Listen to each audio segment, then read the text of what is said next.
हाँ भाई,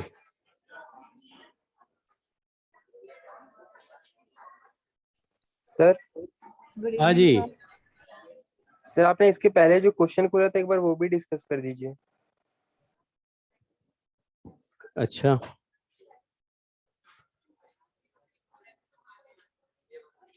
ये वाले, ये वाला 2011 लिखा हुआ था उसमें, इसके पहले शायद। ये यस सर। पहला वाला तो गलत हो गया। ये लिखवाया भी था मैंने पॉइंट की, अगर 1/r² का फील्ड नहीं है तो गॉस लॉ काम नहीं करता। ठीक है, तो ये तो इंफॉर्मेशन बेस्ड बात है, पता है तो कर पाओगे।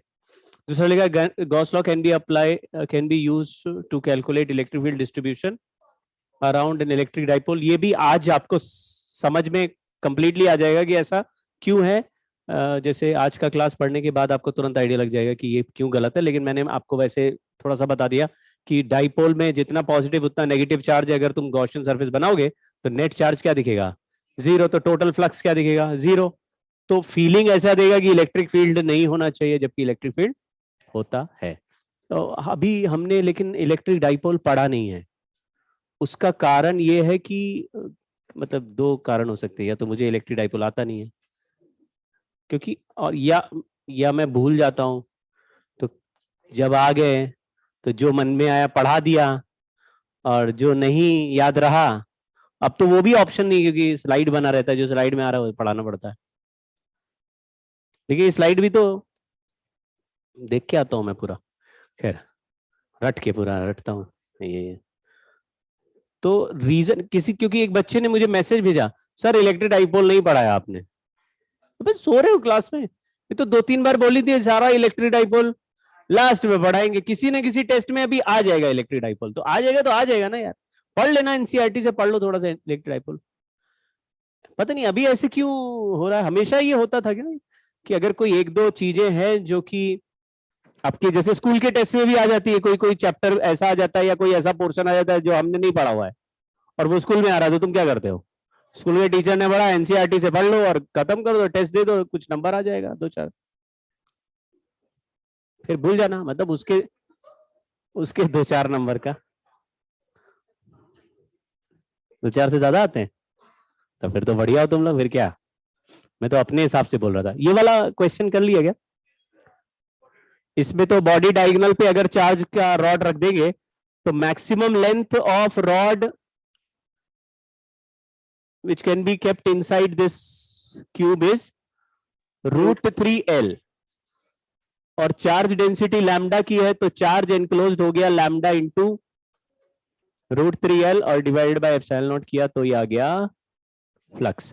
ये फ्लक्स निकालने का पहले जो मेथड थे वो थे इलेक्ट्रिक फील्ड डॉट एरिया। तो अपने दिमाग में ये कैटेगरी बना के रखना, दो तरह के सवाल आ रहे हैं। इलेक्ट्रिक फील्ड देता है, एक प्लेन दे देता है, तो एक ही प्लेन से फील्ड लाइन पास हो रही है, उसका फ्लक्स निकालने के लिए गॉस लॉ कोई नहीं लगा रहे, हम क्या कर रहे हैं, electric field area co dot product कर दे रहे। ऐसे एक तरह के सवाल है, उसके तमाम एग्जांपल हमने किए। इलेक्ट्रिक फील्ड कभी आई कैप जे कैप में था, कभी थोड़ा वेरिएबल था, नॉन यूनिफॉर्म था, याद आ गया, कभी सर्कल था या कभी ऐसे स्क्वायर था। दूसरे तरह के क्वेश्चन हम कर रहे हैं जिसमें चार्ज दे रहा है और फिर फ्लक्स पूछ रहा है।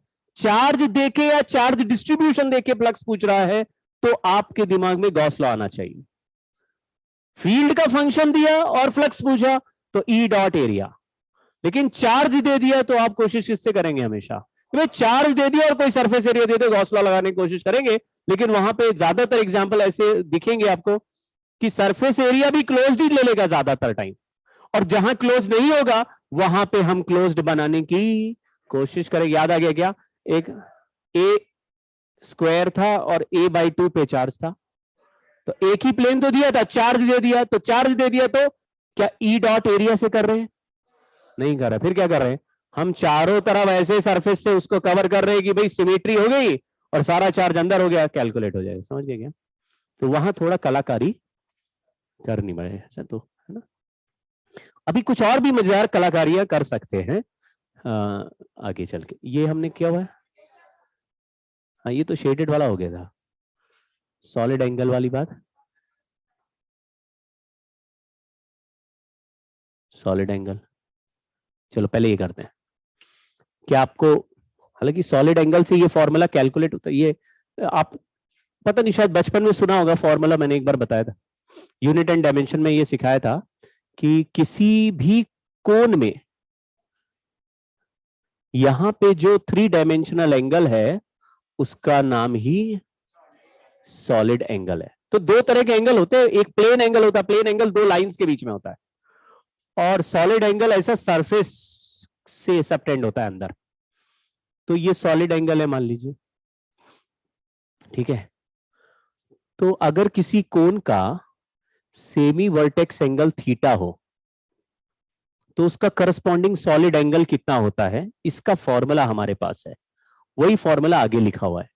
कैलकुलेट करने का तरीका क्या है, हम कैलकुलेट कर नहीं रहे, तरीका क्या है कि जैसे ये जो कोण का ये जो टेढ़ा वाला सरफेस है ना, इसको हम रेडियस आर मान ले, और इतने ही रेडियस का ऐसे चारों तरफ घुमा के स्फीयर बना दे। ये जो ऐसे स्फेरिकल कैप रख दे इसके ऊपर, किसके ऊपर, कोन के फ्लैट सरफेस पे उसके टेढ़े वाले सरफेस रेडियस लेते हुए उतने ही रेडियस का ऊपर ऐसे ढक्कन जैसा रख दे, स्फेरिकल स्फेरिकल। अगर इस एरिया का वैल्यू ए है और इसका रेडियस, इस स्फेरिकल एरिया का वैल्यू, ये जो स्फेरिकल बना इसका वैल्यू अगर ए है और इससे स्फीयर का करस्पॉन्डिंग रेडियस आर है, तो सॉलिड एंगल का formula A by R square. कहीं पर भी आपको ऐसे 3 डायमेंशन में एंगल बनता दिखे तो जितने किसी भी डिस्टेंस पे जाके उसी डिस्टेंस का स्फीयर का एरिया से इसको कवर कर लो और उसी स्फीयर के रेडियस से डिवाइड कर लो, स्क्वायर से, आर स्क्वायर से डिवाइड कर लो, ठीक है, अपने आप सॉलिड एंगल आ जाएगा। तो सॉल्व करने से सॉलिड एंगल का आंसर आ जाता है अल्फा एंगल का। अगर ये है तो मैंने बोला एक चार्ज क्यू है, उस चार्ज के सामने एक डिस्क है, तो अगर डिस्क का एज को ऐसे ज्वाइन कर दे, कोन जैसा दिख रहा है, तो इस कोन में यहां पे एक सॉलिड एंगल बन गया है। तो आपको अगर सेमी वर्टेक्स एंगल अल्फा दिखे तो सॉलिड एंगल का आंसर 2 पाई ब्रैकेट 1 माइनस कॉस अल्फा ये है, ठीक। अच्छा ये बताओ, गॉस लॉ में हमने क्या ये पढ़ा है कि कोई भी चार्ज क्यू टोटल कितना फ्लक्स बना के चारों तरफ फेंकता है, फील्ड लाइंस नहीं बोला, टोटल कितना फ्लक्स। तो गॉस लॉ बोलता है, हाँ, अब जैसे इसको किसी भी सरफेस से कवर कर दे तो चार्ज एनक्लोज्ड कितना हो गया, तो चार्ज एनक्लोज क्यों हो गया तो कितना फ्लक्स हो गया सरफेस से। अब बोलते हैं चार्ज क्यू बंद है तो क्यू बाय एप्सिलॉन नॉट, तो यानी कि कोई भी चार्ज क्यू कितना फ्लक्स बना सकता है, क्यू बाय एप्सिलॉन नॉट बना सकता है। अगर मैं इस एरिया पे इसको बंद कर दूं तो कितने फील्ड लाइन या कितना फ्लक्स दिखेगा, क्यू बाय जो बना रहा वही दिखेगा। अगर उसको और थोड़ा बड़े सरफेस एरिया से कवर कर दे तो इससे क्या फर्क पड़ा। इसीलिए फ्लक्स का आंसर एनक्लोज्ड चार्ज पे डिपेंड कर रहा है, सरफेस के शेप पे नहीं।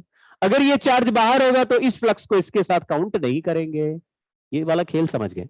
तो what is total flux made by point charge Q, Q by epsilon not. ये हमारा दिमाग में क्लियर हो गया कि चार्ज सरफेस अब लगाए चाहे नहीं लगाए, चार्ज है तो Q by epsilon not flux बनाएगा चारों तरफ, ठीक है। एक बात ये, लेकिन ये Q by epsilon not flux कहां बनाएगा, ये पॉइंट चार्ज कहां पे।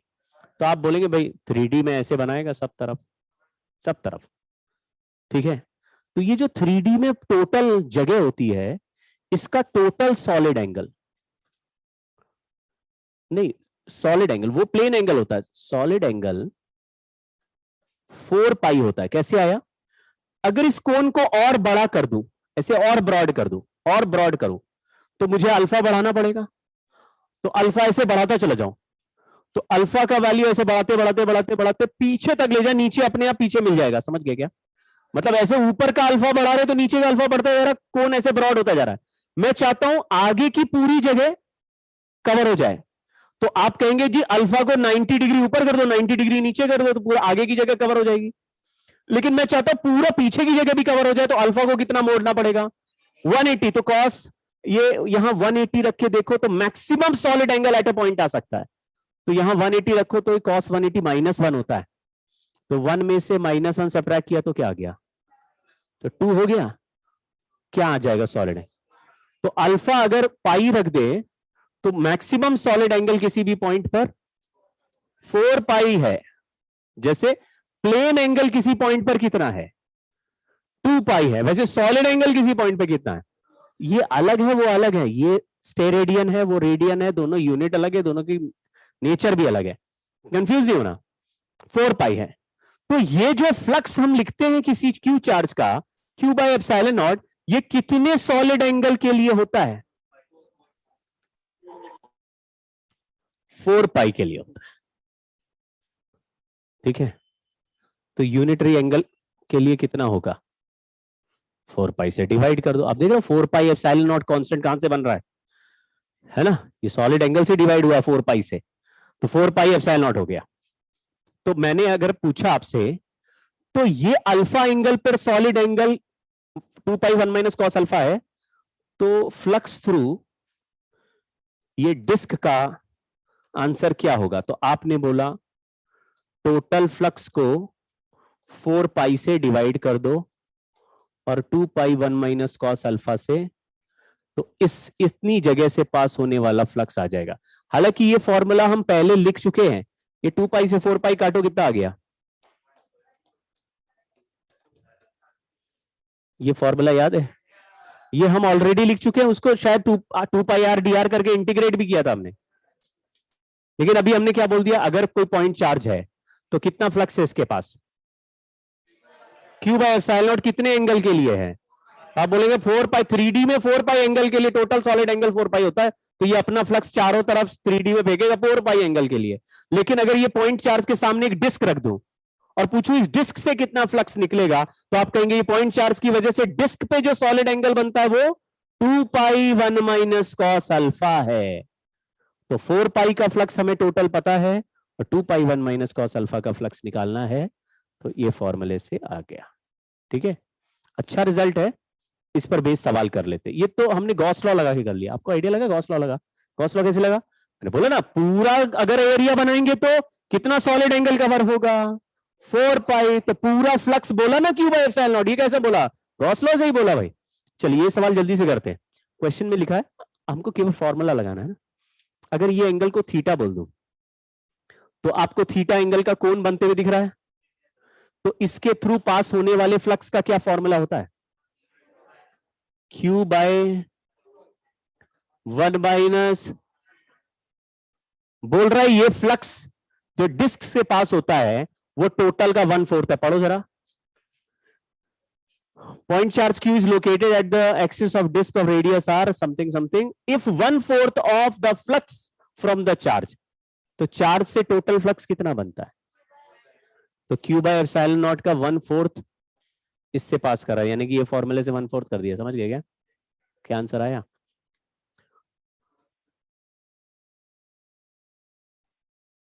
बहुत ही मुश्किल है कैलकुलेशन।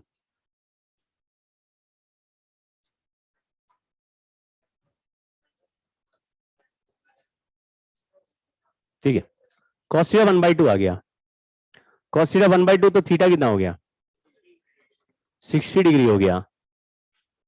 तो मुझे R और A में रिलेशन पूछा है, ये जो थीटा है 60 डिग्री आ गया है, क्या करें, ये R है, ये A है और ये 60 डिग्री है, तो क्या लिख देंगे tan 60 इज R बाय कितना होता है tan √3a इज रिलेशन आ गया, पूछा ये। तो tan 60 sin 30 में कंफ्यूज हो गया। ठीक है, एक सवाल और, इसको थोड़ा और चलो कर लेते हैं। इसमें कोई नंबर वैल्यू नहीं दिए हुए, आप क्वेश्चन पढ़ लो। लिखा हुआ find the flux passing through curved surface. अब ये सिलेंडर है, ठीक है, इसमें ये जो सरफेस है ये फ्लैट सरफेस है, फ्लैट डिस्क की तरह। ये वाला जो सरफेस है ये भी फ्लैट है, तो कर्व्ड सरफेस कौन सा है? वो जो उसका लेटरल सरफेस होता है, समझ गए क्या? एक्सिस के पैरेलल जो चलता है लेटरल सरफेस, उसी को कर्व्ड सरफेस बोल रहा हूं, उसके थ्रू फ्लक्स पूछ रहे हैं। ठीक है, गॉस लॉ लगाएंगे, चार्ज दे दिया, सरफेस दे दिया, तो गॉस लॉ लगाएंगे। आपको ऐसा ब्लाइंडली नहीं सॉल्व करना है कि सर सरफेस एरिया निकाल के फिर वो कर देते हैं डिवाइड तो आ जाएगा यूनिट। क्या ये चार्ज का डिस्टेंस हर पॉइंट से सेम है क्या? तो ऐसा बोल सकते हैं कि जितना यहां से पास करेगा उतना ही फ्लैट से पास करेगा, क्योंकि ये चारों तरफ एक जैसा नहीं भाई, कोई क्यूब नहीं रखा हुआ है चारों तरफ, चार सेंटर में नहीं है, समझ गए? तो ये मान लो यहां पे मैंने कोई डिस्टेंस ले लिया, मान लीजिए ये डिस्टेंस दिया होता क्वेश्चन में, ये मान लो x है, ये r है, ये भी x मान लिया, इसको भी r मान लिया, सिंपलिसिटी के लिए। ये गिवन है, सवाल में दिया रहेगा तभी कर पाएंगे। तो बताओ, अगर पॉइंट चार्ज को डिस्क के कॉर्नर से ज्वाइन कर दे तो क्या डिस्क के फ्लक्स का फॉर्मूला हमारे पास है? आपको यह आइडिया लग रहा है कि इतने जगह पर जितनी फील्ड लाइंस निकलेंगी वो सब इस डिस्क से पास होगी। ऐसे ही इस सॉलिड एंगल पे जितनी फील्ड लाइंस पास होंगी वो इस डिस्क से बाहर आएगी। लेकिन टोटल फील्ड लाइन हमको पता है कितनी है, 4 Q by epsilon not. Total flux कितना है? अरे 4 पाई नहीं, Q by epsilon. Total flux कितना है? Q by 4 pi. एंगल नहीं पूछ रहा मैं आपको, सॉलिड एंगल नहीं पूछ रहा मैं, क्या पूछ रहा हूं कि ये चार्ज क्यू के चारों तरफ कोई भी सरफेस रख दूं, what is total flux through the surface? कोई भी सरफेस रख दूं तो व्हाट इज टोटल फ्लक्स? तो टोटल फ्लक्स का answer Q by epsilon not है। उसमें से ये सरफेस का फ्लक्स φ1 लिखा, Q by 2 epsilon not 1 minus cos theta. Theta का वैल्यू r और x के टर्म्स में लिख सकते हैं। यही फ्लक्स मैंने φ2 भी लिख दिया जो इधर से पास हो रहा है। अब मुझे बताओ इसका फ्लक्स अगर φ3 है तो वो कैसे निकालेंगे? दो फ्लैट सरफेस है, एक बीच का सरफेस है, क्या करेंगे? सबट्रैक्ट कर देंगे टोटल में से। समझे क्या? मुश्किल सवाल था? बहुत आसान।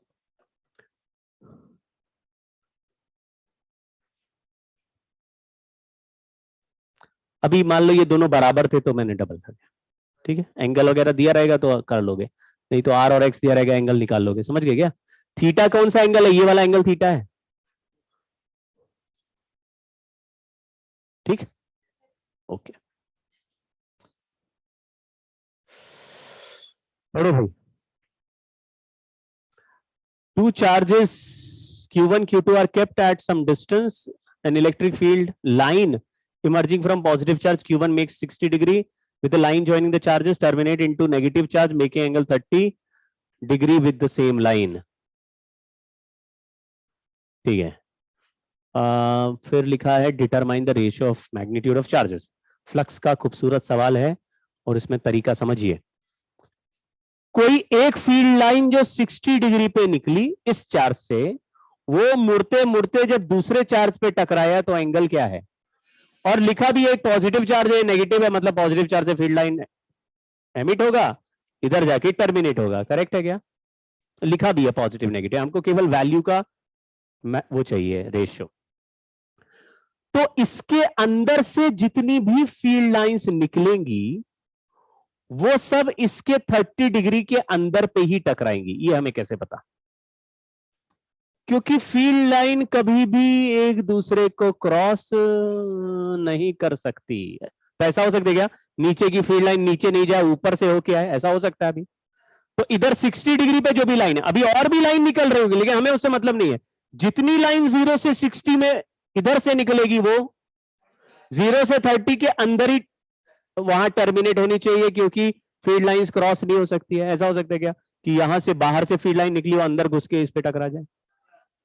इसका मतलब है 60 डिग्री का फ्लक्स उसके 30 डिग्री के फ्लक्स से।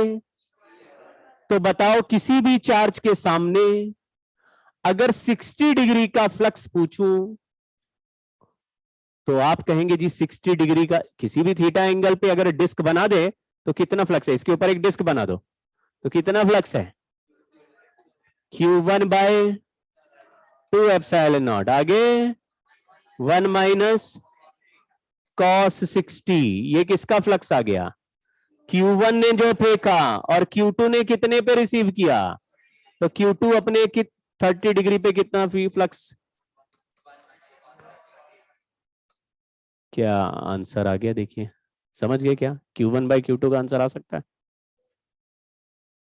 समझे, इजी सवाल था, लेकिन दो चीजें सीख गए, एक तो जो भी फील्ड लाइन 0 से 60 के बीच में इधर से निकलेंगी उधर 0 से 30 के बीच में ही टर्मिनेट होनी है, ना तो बढ़ सकता है ना घट सकता है, ना तो बाहर से कोई लाइन अंदर घुस पाएगी ना अंदर वाली कोई लाइन बाहर जा पाएगी। दूसरा, ये सामने से किसी भी एंगल पे जो फ्लक्स निकलता है उसको हम सॉलिड एंगल या कोन बना के ऑलरेडी समझ चुके हैं कि अगर थीटा एंगल पे सामने से निकलेगा तो टोटल फ्लक्स का आंसर रहेगा Q by 2 epsilon not bracket 1 minus cos theta. दो रिजल्ट समझ गए, अच्छा सवाल था, ये भी बड़ा अच्छा सवाल है। इसका चौथा पार्ट नहीं पढ़ेंगे, फर्स्ट पार्ट वो पहले पढ़ लेते हैं। ये हेमिस्फीयर के ऐसे बिल्कुल टॉप में जस्ट बाहर चार्ज क्यू है।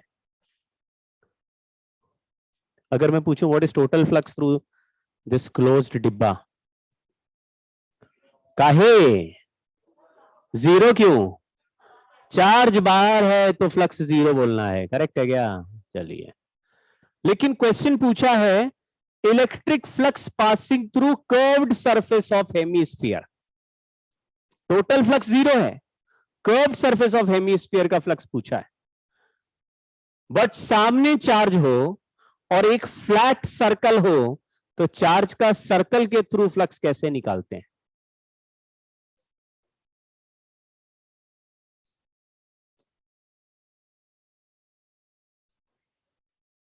अभी तो यही इसमें क्या कर रहे हैं, इसमें क्या कर रहे हैं, इसमें क्या कर रहे हैं, तो अभी 3 सवाल कर लिए फिर तुम लोग रोने लगे। यहां चार्ज है और ये फ्लैट सरफेस है, तो आपने कहा जी हम ऐसा बनाएंगे तो यहां एंगल बनता हुआ दिखेगा हमें थीटा, कितना एंगल है ये,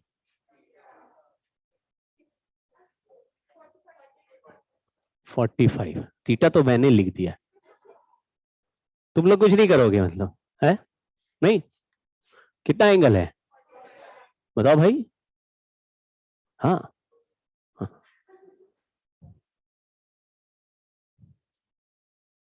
ठीक है, तो नीचे वाले फ्लैट सरफेस के थ्रू कितना फ्लक्स पास होगा वो निकाल सकते हैं, क्या आंसर आ सकता है, Q by 2 epsilon not 1 minus cos theta, बोलो। ये तो हुआ फ्लैट सरफेस का फ्लक्स, लेकिन सवाल में पूछा स्फीयर हेमिस्फीयर का फ्लक्स, वो कैसे निकालें,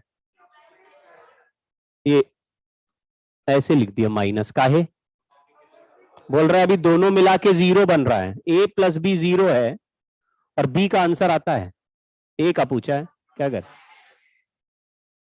मुश्किल पड़ गई क्या, फ्लैट सरफेस पे कंट्रोल पकड़ो भैया, चार्ज के सामने ऐसा सर्कल जैसा सरफेस दिखे उसका फ्लक्स तुम्हें पता है, अभी तो वही क्या सिलेंडर लगा दिया, अरे तो 2 फ्लैट सरफेस आ गए ना उसमें, उनका पता है, और फिर इसका तीसरे वाले का पूछ रहा है, तो फ्लैट का पूछ ही नहीं रहा ना, इसमें भी क्या करा, फ्लैट दिया है लेकिन फ्लैट सरफेस में पूछ नहीं रहा, क्यों, क्योंकि उसको पता हो तो फॉर्मूला रट गया है, तुम लोग पूछ क्या रहा है, दूसरे सरफेस का पूछ रहा है, करेक्ट है।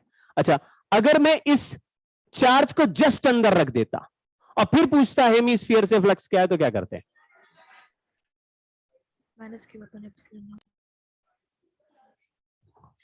आप लोगों की आवाज बड़ी धीरे धीरे आ रही है, हाँ बोलो कौन बोल रहा था, ऑनलाइन वाले बच्चों, अगर ये चार्ज जस्ट अंदर होता और पूछता हेमिस्फीयर का फ्लक्स बताओ, Q bye epsilon not, Q by epsilon, हाँ क्या आप बोल रहे हैं, हाँ वो मास्क लगा समझ नहीं आता कौन बोल रहा है, हाँ सुनो भाई, कितना बढ़िया आंसर बताया, वेरी गुड। बोल रहे कि जब चार्ज अंदर आ गया तो total flux Q by epsilon not हुआ ना। टोटल में कौन कौन है? दो लोग है ना, कौन कौन? एक सर्कल है और एक, दो मिला के क्यू बाय एप्सिलॉन नॉट है। और फ्लैट सर्कल का हमें आंसर इससे पता है, यानी a प्लस बी का आंसर 0 नहीं है अभी। a प्लस बी का answer Q by epsilon not है, और a का आंसर पता है, b का निकालना है। पहले a प्लस बी का आंसर 0 था, तो a का ही नेगेटिव b था। समझ गए क्या? चार्ज को जस्ट अंदर रख दे तो इस वैल्यू पे आंसर नहीं बनेगा। क्यू बाय एप्सिलॉन नॉट में ये वैल्यू सब्ट्रैक्ट करना पड़ेगा। आइडिया लगा क्या? Yes sir. नहीं समझ गए आप लोग सब? 5-6 बालकनी में जो बैठे हैं, महंगी सीट है उधर। समझ गए सब लोग? इधर पीछे आप लोग। इसको बताओ, सवाल वही पूछना था, लेकिन मल्टीपल चॉइस बनाना होता एडवांस में, तो 3 में टाइम पास कर रहे हैं। सवाल वही पूछना था उनको, है भेद खुल चुका है, सवाल सॉल्व हो चुका है, लेकिन 3 और टाइम पास करने हैं। तो देखिए यहाँ क्या लिखा है, component of electric field normal to flat surface is constant over the surface. सही है गलत? गलत है। कैसे? अरे सब डिस्टेंस अलग है भैया, सब डिस्टेंस अलग है।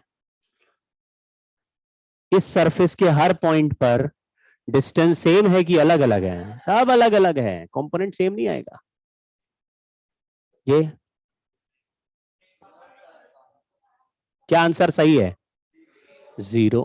अभी तो कर रहे थे, चार्ज बाहर है तो 0 बोलो, चार्ज अंदर है तो क्यू बाय एप्सिलॉन नॉट बोलो, लेकिन टोटल होता है वो। इंडिविजुअल सरफेस का क्यू बाय एप्सिलॉन नॉट नहीं बोलते हैं, टोटल बोलते हैं। 0 टोटल 0 होता है या total Q by epsilon not होता है। चलिए, ये तो हमने पढ़ा नहीं है पोटेंशियल के बारे में, तो ये तो हम कर लेंगे बाद में। लेकिन ये भी बहुत लल्लू सवाल है, मतलब ऐसे नहीं कि अरे सर हमने ये कर लिया, यही नहीं आता होता तो हम क्या करते, मान लो आ गया सर हमको पोटेंशियल, ऐसा नहीं होगा। ये वाला part is the easiest part. Potential का फॉर्मूला आपको बताता हूं। ऐसे फील्ड का कोई फॉर्मूला बोलो पॉइंट चार्ज का, क्योंकि एक आर कम कर दो, के क्यू बाय आर। पोटेंशियल का फॉर्मूला क्या है? और वो स्केलर क्वांटिटी, वेक्टर नहीं है, स्केलर है। तो मुझे बोलो, अगर सरकमफेरेंस के अलग अलग पॉइंट पर जाएंगे तो चार्ज से डिस्टेंस सेम दिखेगा कि अलग अलग दिखेगा? अलग अलग दिखेगा। चार्ज यहां बैठा है, ये डिस्टेंस और ये डिस्टेंस सेम दिख रहा, अलग अलग दिख रहा? सेम दिखने लगा। अभी अलग दिख रहा था, सेम है। चार्ज यहां बीच में है और सर्कल के हर सेंटर से जस्ट ऊपर रखा हुआ है, और सरकमफेरेंस का हर पॉइंट ऐसे नीचे जमीन में बैठा हुआ है। Same distance. फॉर्मूला है K Q by R. Q तो यही है, आर किसका ज्यादा है? तो सेम है, तो सारे पॉइंट पर पोटेंशियल का वैल्यू भी क्या लिखा है? इक्वल। समझ गए क्या? ये तो फॉर्मूला तो पता ही है, K Q by are. Field के लिए पॉइंट चार्ज का फील्ड क्या है? K Q by R square. Potential का फॉर्मूला वो, लेकिन अभी आएगा वो भी 50 बार आता है। तो उसके बाद दुनिया 2 आंसर देती है, फील्ड पूछेंगे तो और पोटेंशियल। ऐसा केवल पॉइंट चार्ज के लिए, सबके लिए नहीं। अच्छा, मैं ना इसमें 1-2 कर रहा हूं, 1-2 पेज इंसर्ट करता हूं।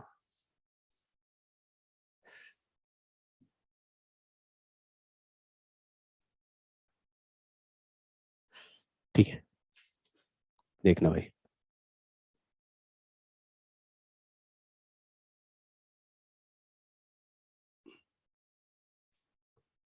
अब तो किसी की नहीं रहा। हाँ ये रहा, ठीक है। अब हम लोग कह रहे हैं to find electric field using Gauss law. Main purpose Gauss law का यही था। गॉस लॉ जब गॉस ने डिजाइन किया तो फ्लक्स पढ़ने में किसी को इंटरेस्ट नहीं है, हालांकि फ्लक्स के सवाल बहुत पूछे जा रहे हैं। तो जो पेपर बना रहे वो फ्लक्स से सवाल पूछ रहे हैं, लेकिन ओरिजिनली जब फ्लक्स बनाया गया होगा तो फ्लक्स पढ़ने के लिए किसी ने नहीं बनाया होगा कि हम फ्लक्स के बारे में जानना चाहते हैं, चार्ज कितनी, फील्ड लाइन ही नकली कॉन्सेप्ट है, फील्ड लाइन ही होती नहीं, लेकिन उसको इमेजिन करवाया गया और उसको इलेक्ट्रिक फ्लक्स में कन्वर्ट कर दिया, ई डॉट ए। तो उसका पूरा खेल इसी मुद्दे पर बेस्ड है, ठीक है। अब क्यों हम इलेक्ट्रिक फील्ड कैलकुलेट कर पाएंगे इससे, और क्यों, कैसे, कुछ केसेस बहुत इजीली सॉल्व होंगे, ध्यान से देखना। हमारा जो इलेक्ट्रिक फ्लक्स कैलकुलेट करने का फॉर्मूला था वो E dot D S is charge enclosed bye, ये आपको ये समझ में है, फ्लक्स तो नॉर्मल सरफेस से भी निकाल सकते थे, लेकिन ये पूरा बंद डिब्बा है, उससे टोटल फ्लक्स कैलकुलेट करेंगे तो Q enclose by epsilon not, ये गॉस लॉ है, ठीक है। अब किसी ने ऐसे सोचा कि मान लो ऐसा कोई चार्ज डिस्ट्रीब्यूशन हो, ऐसा चार्ज डिस्ट्रीब्यूशन हो जिस पर हम गॉसियन सरफेस बनाए और गॉसियन सरफेस के हर पॉइंट पर इलेक्ट्रिक फील्ड का वैल्यू एक जैसा आ जाए। मैं आपको एक पॉइंट रखता हूं, मान लीजिए मुझे किसी ने पूछा ये पॉइंट चार्ज क्यों है, इस पॉइंट चार्ज से आर डिस्टेंस पे इलेक्ट्रिक फील्ड बताओ। ये आंसर हमें ऑलरेडी आता है, क्या है, ऑलरेडी आता है, कूलम्स लॉ से सॉल्व हो गया। लेकिन कोई कहे कि पॉइंट चार्ज एक बड़ा ही सिमेट्रिकल चार्ज ऑब्जेक्ट है, पॉइंट चार्ज को कहीं से भी देखो तो वो पॉइंट ही दिखता है, जैसे सिलेंडर को किसी भी एंगल से देखो कि सिलेंडर दिखेगा क्या, नहीं भाई, कहीं से वो सर्कल जैसा दिखेगा, कहीं से रेक्टेंगल जैसा दिखेगा, तो सिलेंडर का ओरिएंटेशन अलग करने से अलग दिखता है, लेकिन पॉइंट चार्ज कहीं से भी देखिए तो पॉइंट। तो ऐसा सिमेट्रिकल चार्ज हमको मिल गया, मान लो पॉइंट चार्ज।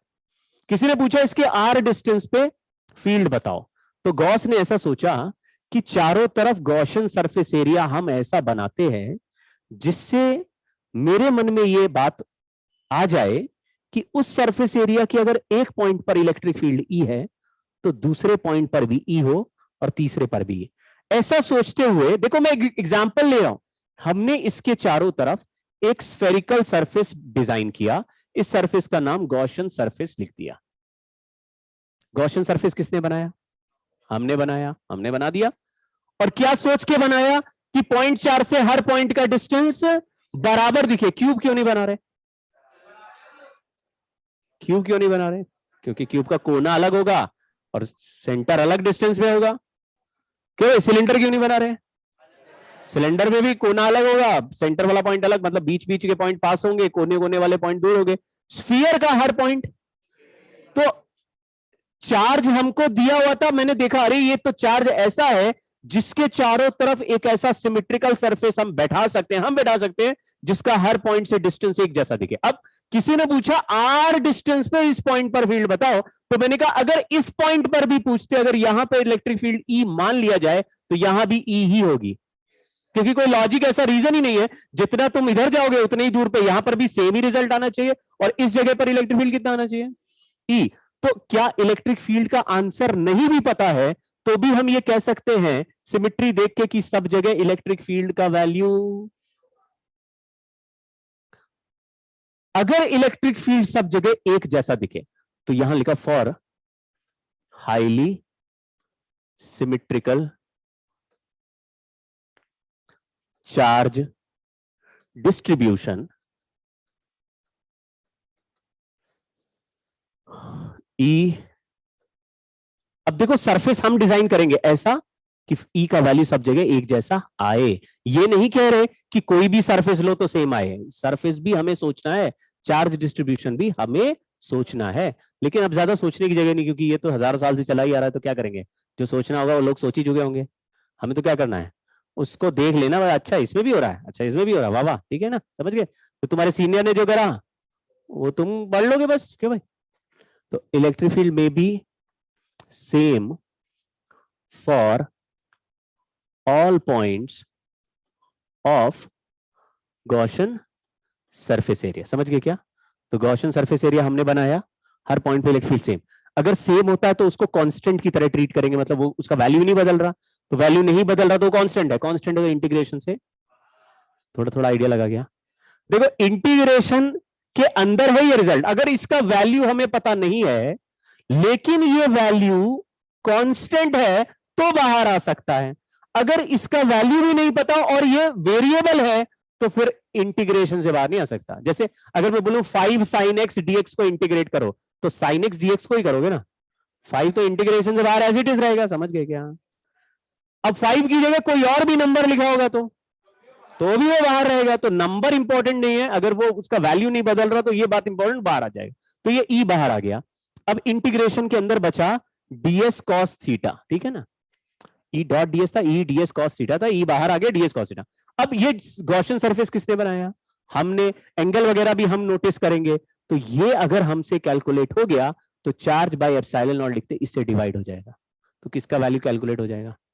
लेकिन इलेक्ट्रिक फील्ड का वैल्यू तभी कैलकुलेट होगा जब इंटीग्रेशन से, और इंटीग्रेशन से बाहर कब आएगा? जब हाईली सिमेट्रिकल चार्ज डिस्ट्रीब्यूशन के ऊपर हाईली सिमेट्रिकल गॉसियन सरफेस हम बनाएंगे।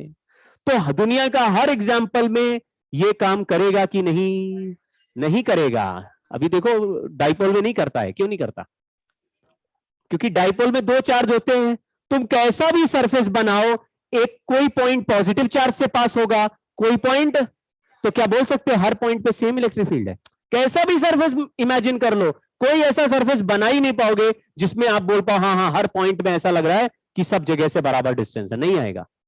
तुम कभी ऐसा रखना, एक पॉजिटिव एक नेगेटिव चार्ज रख के, और कैसा भी शेप बनाना, बनेगा ही नहीं कोई शेप। तो आप कहोगे तो काम ही नहीं बन रहा हमारा।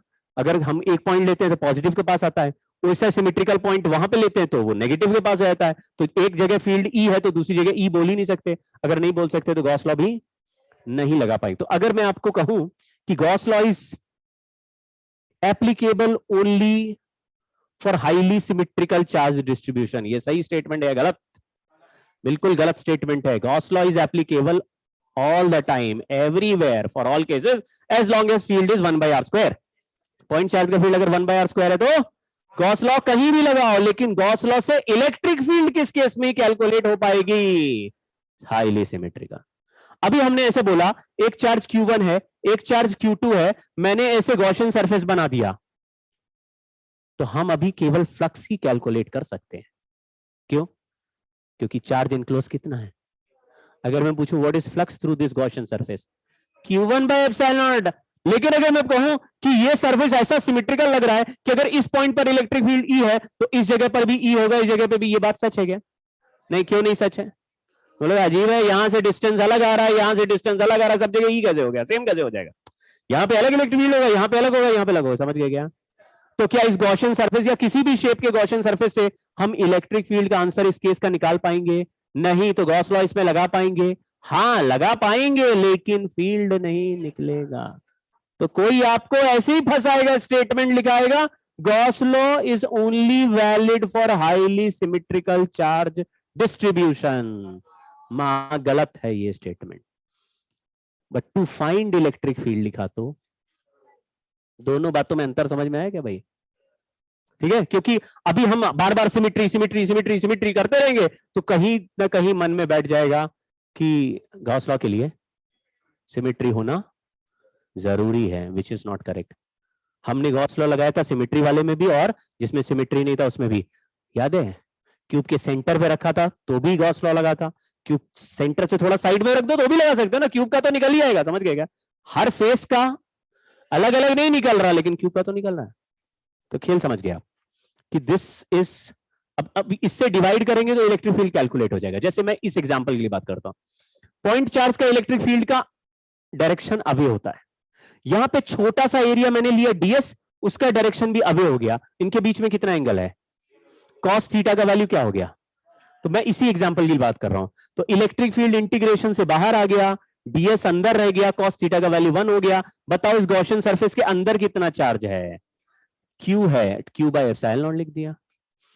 ds इस छोटे एरिया का वैल्यू है। ऐसे छोटे छोटे छोटे छोटे सारे एरिया पूरे स्फीयर के लिए ऐड कर दूं, what is total area of the sphere? r radius का स्फीयर बना है, what is total area of the sphere? मतलब ऐसे नहीं कि मैं पूछे इसमें टाइम कितना है तो टाइम t आया, सिंबल थोड़ी ना पूछते। अच्छा ये आंसर तुमको लग रहा है ऐसा सवाल आएगा? फाइंड टाइम t, आंसर लिखा होगा t v a and x, और तुम्हें सही सिंबल सेलेक्ट करना होगा कि टाइम पूछा है। क्या पढ़ाया था?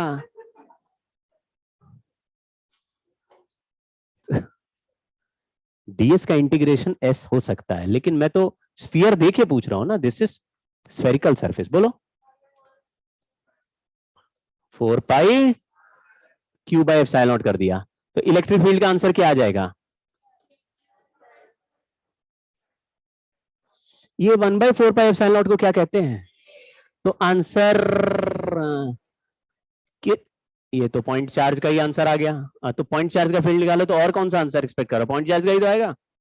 लेकिन इसमें हमने कूलम्स लॉ नहीं लगाया, पहले हमने यही आंसर कूलम्स लॉ से निकाला, एक चार्ज का फोर्स निकाल के उसी चार्ज से डिवाइड कर दिया गया था, लेकिन अभी उसी आंसर को गॉस लॉ से करा। तो हमने एक दो रिजल्ट ऑलरेडी कर रखे हैं दुनिया में, उसको अब हम गॉस लॉ से भी करके चेक कर ले रहे हैं कि हमारा जो रिजल्ट आ रहा पहले से जो पढ़ा वो सेम है या नहीं। ये वाली बात समझ में आ गई क्या? हाँ सर ये सिर्फ पॉइंट चार्ज के लिए डिजाइंड है?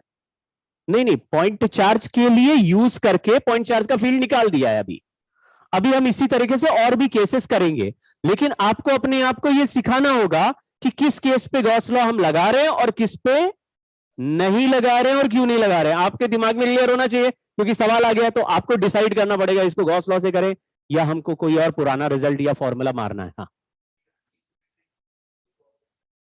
नहीं नहीं नहीं, हाँ मतलब हाईली सिमेट्रिकल चार्ज डिस्ट्रीब्यूशन है। चार्ज डिस्ट्रीब्यूशन मतलब जैसे ये पॉइंट पे चार्ज कहीं से भी देखो कैसा दिखता है, पॉइंट पे चार्ज दिखता है। स्फीयर भी ऐसे ही एक ऑब्जेक्ट बनेगा, स्फीयर को किसी भी एंगल कहीं से भी देखेंगे तो वो 3D में सिमेट्रिकल ऑब्जेक्ट दिखेगा। ऐसे वाले चार्ज डिस्ट्रीब्यूशन का आंसर अब हम कैलकुलेट कर पाएंगे। ठीक है, देखो एक और एग्जांपल करते हैं, घबराओ नहीं। ये मैंने एक इनफाइनाइट रॉड को चार्ज डेंसिटी दी थी लैम्डा, इसके सामने किसी पॉइंट पर इलेक्ट्रिक फील्ड पूछे, इनफाइनाइट रॉड है ये, क्या आंसर आएगा? नहीं नहीं, इनफाइनाइट है, इनफाइनाइट 2k लैम्डा भाई, आपको याद करना पड़ेगा रिजल्ट भाई, याद करना पड़ेगा। एक दिन मैंने, आप लोग ने देखा था क्या, मैंने नीट का क्लास लिया था सैटरडे को, लास्ट से। अरे तो होटल में नहीं गया? होटल में होगा भाई, उसपे वो नीट का स्पेशल क्लास लगाया गया था। हालांकि वो कुछ क्लैश फ्लैश था, आप लोगों का दूसरा क्लास था, यहाँ पर भी दूसरा था, इसलिए सारे नहीं आ सकते थे। उसमें काफी हुआ भी था कि कैसे क्लास है, कब है। तो वो क्लास में इसलिए फिर मैंने शुरुआत में सुबह मैसेज किया था कि ये क्लास है, बाद में फिर उसमें मैंने फॉलो अप नहीं किया, क्योंकि मुझे पता था कि कुछ का क्लास है, फिर कोई ये होगा वो होगा, जिसको करना करो, नहीं करना पोर्टल में देख लेने बाद में। उस क्लास का पर्पस यही था कि जितने एम्स और नीट में सवाल आए हैं, जब 2 क्लास पैरेलल हुई, तो जेई वालों की क्लास दूसरे सर ने ली, नीट की क्लास मैंने ली, अगली बार जेई की क्लास में ले लूंगा, कोई दूसरे टीचर नीट की ले लेंगे। ऐसा हर 15 दिन के बाद कोशिश कर रहे हैं कि एक क्लास होगी जिसमें जो जितने भी सिलेबस हो चुका होगा उसमें से जो भी नीट या जेई में सवाल आए हैं उनमें से अच्छे सवाल सेलेक्ट करके और आपको क्लास में दिखाए जाए कि आप देखोगे अपने लगातार कि हम जो पढ़ रहे हैं, हमने ये फॉर्मूले पढ़े हुए हैं और इसके सवाल नीट में आए हैं कि नहीं, मतलब हम पढ़े जा रहे हैं और आए नहीं तो हमारे क्या फायदा हुआ। तो वो सवालों का क्लास, उसमें ये सवाल था, सेमी सर्कल के सेंटर पे फील्ड, ये तो सेमी सर्कल ही तो है ना, और वो वाला भी फील्ड आ चुका। हाँ क्या है answer? 2k lambda by R हमको ऑलरेडी पता आंसर, लेकिन इनफाइनाइट है। अब इस पे गॉस लॉ लगाया जा सकता है, क्यों? क्योंकि इनफाइनाइट है इसलिए लगाया जाता है, फाइनाइट में नहीं। देखो अगर मैं पूछता हूं कि ये रॉड के सामने यहां पर इलेक्ट्रिक फील्ड बताओ, तो हाईली सिमेट्रिकल पॉइंट है, यहां पे तुम जाओगे तो दोनों साइड रॉड कहां पे दिख रहा है? इंफिनिटी इंफिनिटी, मतलब ये पॉइंट मिड पॉइंट है कि नहीं, ये पॉइंट मिड पॉइंट है कि नहीं, आप देख रहे हो? ये दोनों पॉइंट में कोई अंतर है क्या? कोई अंतर नहीं, आप समझ रहे हो ना? इसमें चारों तरफ बहुत सारे ऐसे पॉइंट है जो सिमेट्रिकल हो गए। तो अगर किसी ने पूछा इस पॉइंट पर इलेक्ट्रिक फील्ड बताओ, तो कैसे शेप का सरफेस इसके चारों तरफ बनाना चाहिए जिससे कि हम लोग क्लोज्ड सरफेस भी बना पाए। हाँ, तो इन्होंने कहा आर डिस्टेंस पे फील्ड पूछोगे तो आर रेडियस का सिलेंडर ऐसे चारों तरफ लपेट देंगे। और ये जो चार्ज है ये बिल्कुल सेंटर से पास करता हुआ दिखेगा। और सिलेंडर का लेंथ हम अपने मन से कुछ इमेजिन कर लेंगे एल। ठीक है, तो बताओ क्या इस इनफाइनाइट चार्ज का यहां पे अगर फील्ड का वैल्यू ई है, ये पॉइंट आर डिस्टेंस पे है, तो यहां फील्ड कितना होगा? अगर ये छोटा रॉड होता फाइनाइट लेंथ का तो ऐसा बोल सकते थे क्या? कोई पॉइंट एक एंड के पास हो जाता, कोई पॉइंट दूसरे एंड के पास हो जाता। ये तो तभी काम कर रहा है ना जब इंफिनिटी तक चल रहा है। समझ में आ रहा है क्या? तो इंफिनिटी वाला इसे सॉल्व कर सकते हैं। पहले इंफिनिटी वाले के लिए मैंने आपको डायरेक्ट फॉर्मूला लिखाया था और मैंने बोला था ये रिजल्ट इंटीग्रेट करके आता है, जिसमें अल्फा बीटा बन रहे थे, याद है क्या? ऊपर अल्फा नीचे, वो इंटीग्रेट करके आता है, फिर अल्फा को 90 बीटा को 90 करके हमने इनफाइनाइट का रिजल्ट निकाला। समझ गए? तो फाइनाइट रॉड का रिजल्ट किससे बनेगा? इंटीग्रेशन से। लेकिन इनफाइनाइट रॉड क्योंकि हाईली सिमेट्रिकल है, ऊपर कहां है? इन्फिनिटी जा रहा, नीचे कहां जा रहा? वो भी इन्फिनिटी। ऊपर दोनों एंड सिमेट्रिकल हो गए कि नहीं हो गए? तुम जहां भी हो वो पॉइंट मिड पॉइंट हो गया, ऊपर नीचे का रॉड एक जैसा हो गया कि नहीं हो गया? ऐसे केस में तुम अब लगा सकते हो। ठीक है, तो जो केस हो सकते हैं वो ऑलरेडी हो चुके हैं। तो अगर आपको बहुत कई बार सेंस नहीं बने तो आप थोड़ा मान के चलना कि भाई इसमें लग रहा है, लेकिन मैं कोशिश करूंगा आपको क्लियर रहे कि फाइनाइट में क्यों नहीं लग रहा। यहां पे हर जगह इलेक्ट्रिक फील्ड ई लिख सकते हैं, यहां भी लिख सकते हैं, सब जगह ई। तो ऐसे जैसे रॉड होता है तो फील्ड लाइन ऐसे रॉड के परपेंडिकुलर चारों तरफ चलता है, तो साइड वाला ये जो लेटरल सरफेस है इससे फील्ड लाइन ऐसे क्रॉस होगा कि नहीं होगा? ऊपर नीचे जो ढक्कन लगाए इनसे भी क्रॉस होगा क्या? क्योंकि फील्ड लाइन टेढ़ा नहीं चल सकता, रॉड के परपेंडिकुलर चलेगा। तो ढक्कन पे तो सरकते हुए जा सकता है, समझ गए? क्रॉस करेगा। कोई ये कह सकता है कि सर हमको कैसे पता कि ऐसे टेढ़ा नहीं हो सकता? ऐसे क्यों नहीं हो सकता फील्ड लाइन? क्योंकि नहीं, टेढ़ा भी हो सकता है। अगर फाइनाइट रॉड है टेढ़ा हो सकता है, लेकिन इनफाइनाइट में नहीं हो सकता। क्यों? क्योंकि ये जहां पर भी आप हैं उसके ऊपर भी ऐसा ही रॉड है। तो अगर इस पॉइंट के ऊपर ऊपर की तरफ बनेगा तो ऊपर वाला नीचे बनेगा, समझे क्या? अरे नीचे वाला पॉइंट ऊपर बनाएगा तो ऊपर वाला नीचे बनाएगा ना भाई। तो अगर ऐसे बनाएंगे तो फिर दो फील्ड लाइन क्रॉस हो जाएंगे। और अगर फील्ड ही बनाओगे ऐसे तो उनका ये वाला ही कंपोनेंट सरवाइव करेगा। अगर तुम कहोगे नहीं ऐसे पॉइंट चार्ज लेंगे तो फील्ड ऐसे बन सकता है, हाँ ठीक है बना लो, लेकिन अगर यही वाला फील्ड क्रॉस करेगा तो ऐसे ही तो फील्ड लाइन होगी सब जगह। समझ गए क्या?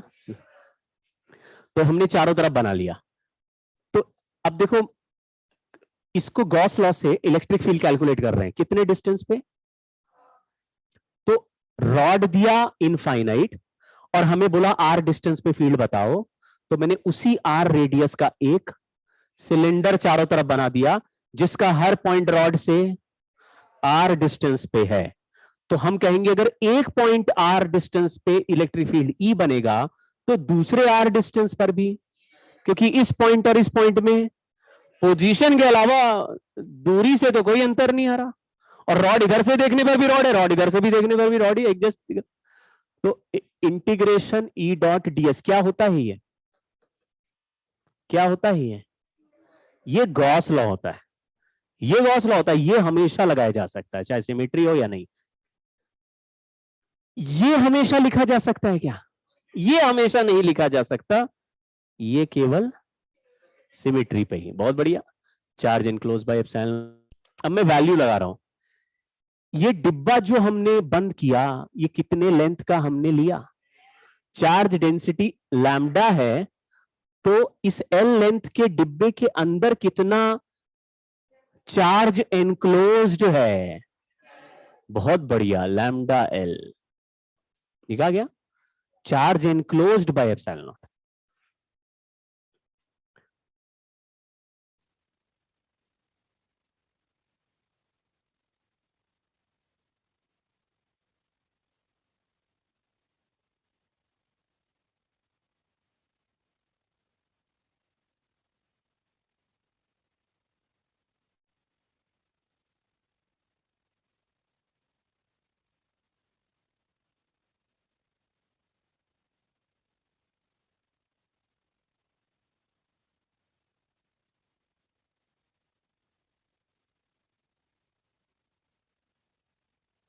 सर आपकी वॉइस नहीं आ रही है।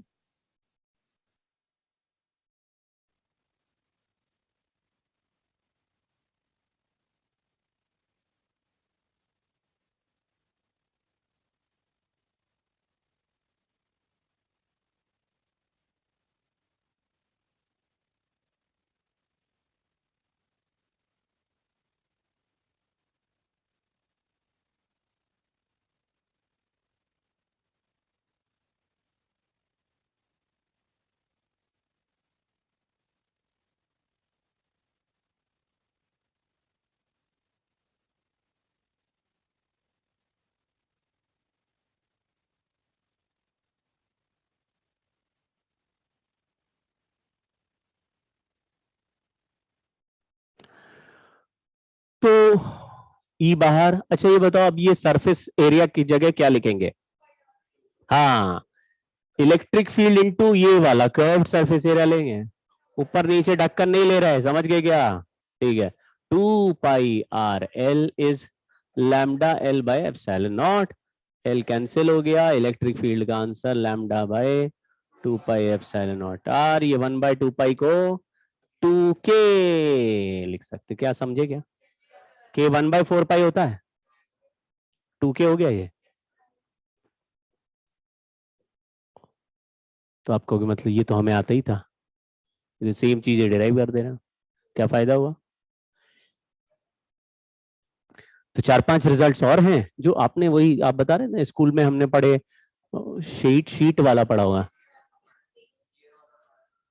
हाँ, स्फीयर के भी 3 केसेस करे होंगे, स्फीयर के अंदर फिर स्फीयर के बाहर कंडक्ट। अच्छा सरफेस का भी ठीक है, सरफेस हम भी कर लेंगे 3। ऐसे क्या है, देखो हम लोग 2 तरह के स्फीयर ले रहे, एक है कंडक्टर, और कंडक्टिंग स्फीयर में भी 2 पॉइंट ले रहे हैं। एक स्फीयर के अंदर का पॉइंट है, तो जो भी डिस्टेंस लेंगे वो सेंटर से लेंगे, और जो भी डिस्टेंस हम सेंटर से लेंगे उसको आर ही बोलेंगे, स्मॉल आर। लेकिन स्फीयर का रेडियस क्या है? दोनों बातें अलग अलग हैं।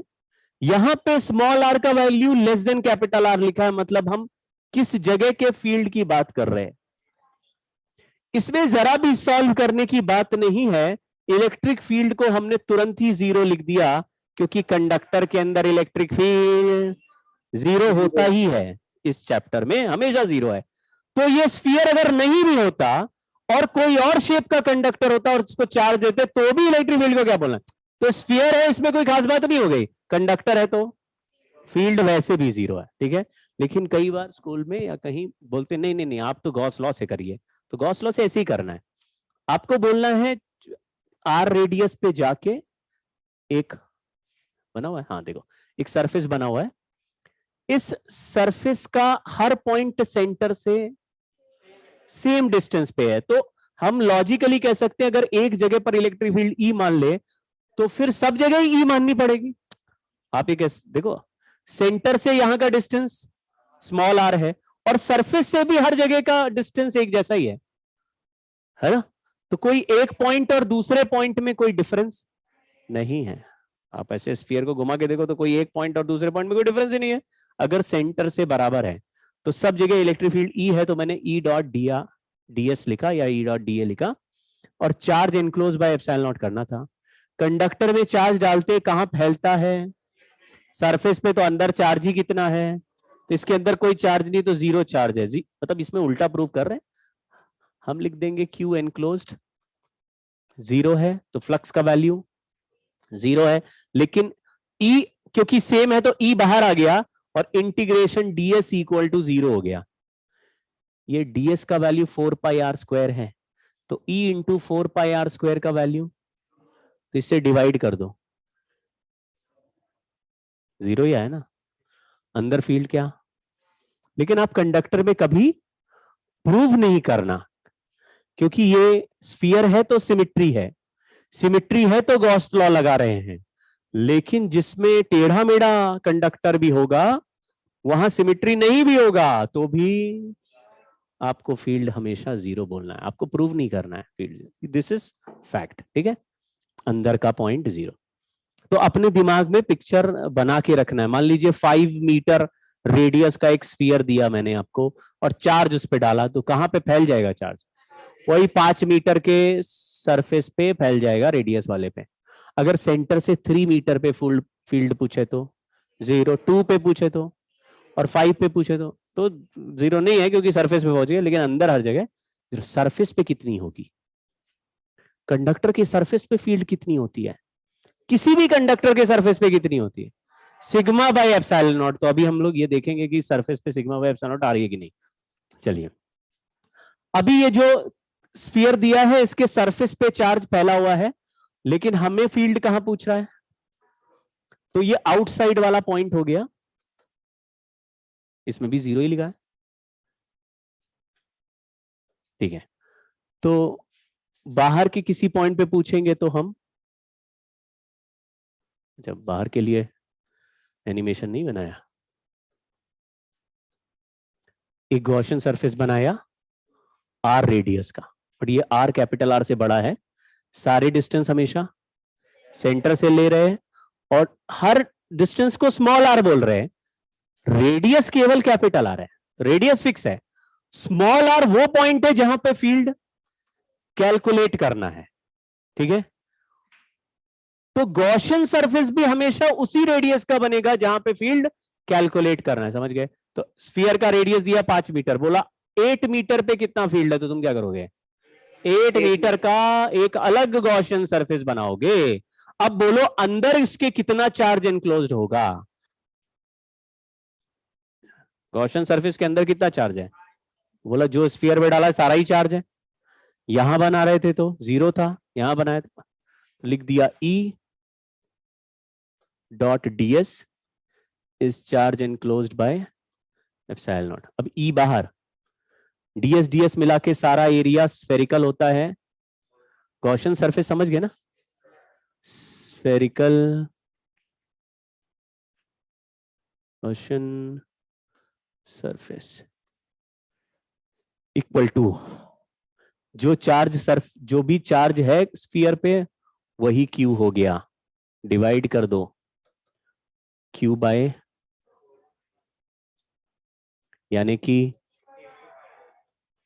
ये कैसा लग रहा है? पॉइंट चार्ज जैसा रिजल्ट है, लेकिन पॉइंट चार्ज कहां पे रखा हुआ माना जाएगा? सेंटर पे रखा हुआ माना जाएगा। तो ये तो ग्रेविटेशन में भी ऐसा था, एक स्फीयर के बाहर से अगर देखोगे तो उसका सारा मास सेंटर पे पॉइंट मास की तरह, तो कोई भी स्फीयर पॉइंट चार्ज की तरह काम कर रहा है, conducting sphere KQ by R square. तो खेल समझ गए? अंदर हर जगह फील्ड और बाहर से देखे तो यही फील्ड पॉइंट चार्ज ऐसी है। पॉइंट चार्ज का फील्ड का फॉर्मूला क्या होता है? लेकिन इस पॉइंट को क्रॉस करने के बाद ही KQ बाय R स्क्वायर लिखना है, अंदर 0 बाहर KQ बाय R स्क्वायर। अब सरफेस पे जरा चेक करते हैं। सरफेस के लिए यानी जस्ट आउटसाइड ये सरफेस पे, तो स्मॉल r की जगह सरफेस पे पहुंचेंगे, मतलब ये वाला गॉसियन सरफेस सरफेस पे पहुंचाना पड़ेगा, तो स्मॉल r का वैल्यू कैपिटल R हो जाएगा। तो सरफेस के लिए KQ बाय या Q by 4 pi epsilon not R square, Q upon 4 pi R square. Q मतलब चार्ज, 4 पाई R स्क्वायर मतलब एरिया, तो चार्ज अपॉन एरिया सिग्मा कहते हैं इसको। क्या आंसर आया?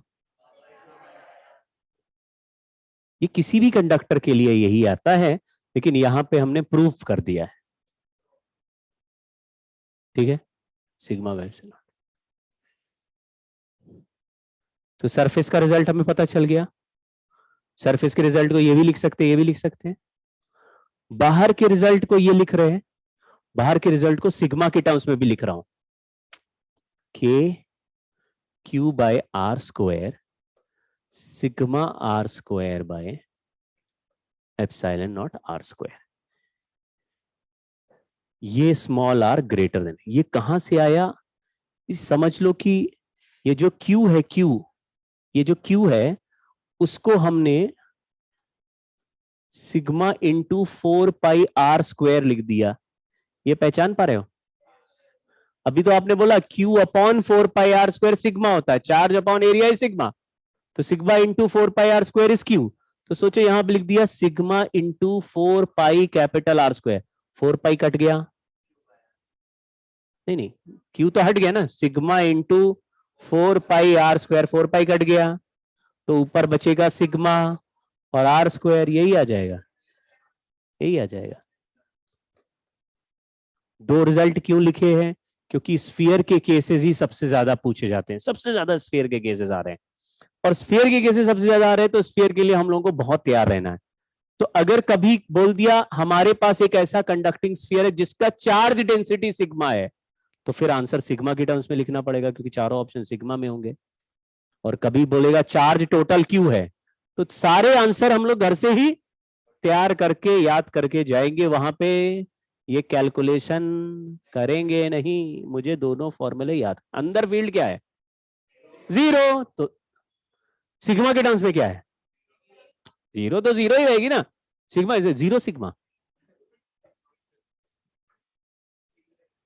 बाहर में 2 रिजल्ट याद कर लीजिए, है इसमें सरफेस लिखोगे तो सिग्मा बाई एप्सिलॉन नॉट आ जाएगा। ये दोनों रिजल्ट याद करने हैं, ठीक है।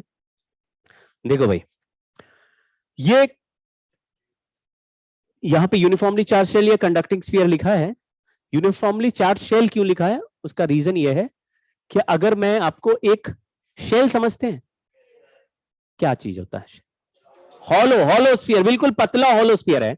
तो मान लीजिए लकड़ी का एकदम पतला हॉलो स्फीयर बनाया और उसके सरफेस पे यूनिफॉर्म चार्ज चिपका दिया, तो वो भी कंडक्टर की तरह काम करेगा। बोलो, कंडक्टर पे हम चार्ज डालते हैं तो कहां रहता है?